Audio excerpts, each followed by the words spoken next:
কি রে আজকে অনেক ঝাড়পুছ করছিস, কি ব্যাপার? হেভি রান্না করেছিস মনে হচ্ছে। তা লোকজন আসবে, রান্না করবো না? তোমাকে তো বললাম। কি রান্না করেছিস আজকে? মাছের মাথা দিয়ে ডাল। তারপর মাছের মাথা বলে কাতলা মাছের মাথা দিয়ে ডাল। তারপর কাতলা কালিয়া।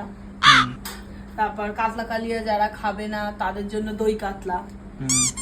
তারপর কাতলা মাছের ওই ডিম দিয়ে ওই বড়া। এই সকল। কোন রেস্টুরেন্টে অর্ডার করেছিস?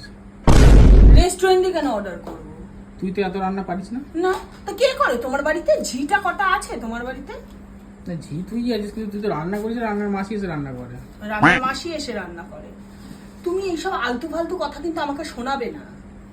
তোমরা কেউ আমাকে একটা সাহায্য করো না। তোমার বোন আছে আদ্দামরি, মা আছে, কেউ আমাকে একটা কুটনোও কেটে দাও না। কাজে এইসব কথা আমাকে শোনাবে না।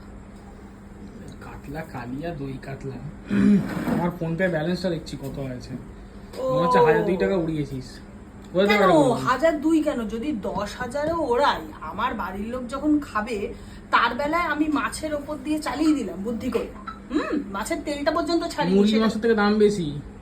ও আর তোমার লোক বোন টোন যখন দিদি এলে যখন খাসি মাংস করে তখন আমার বোন। ও তোমার বোনটা যেমন তোমার বোন, তাহলে আমার বোন ভাইও তাহলে আমার, তাহলে তাদেরকেও তো আমাকে খাওয়াতে হবে। তাদেরকে তো আমি না খাইয়ে পারবো না, ছেড়ে দেবো এমনি? তাহলে বলবে তো এরকম ভিখারি দেখে গেছিস কেন? তুমি তো আম্বানির মেয়ে।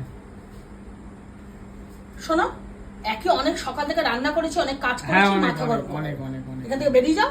অনেক বেরিয়ে গিয়ে যেমন বন্ধুদের সাথে ভয় ভয় করে ঘোরো, আড্ডা মারো, সেরকম কাজ করো। আচ্ছা, এখানে এসে করতে হবে। ঠিক আছে।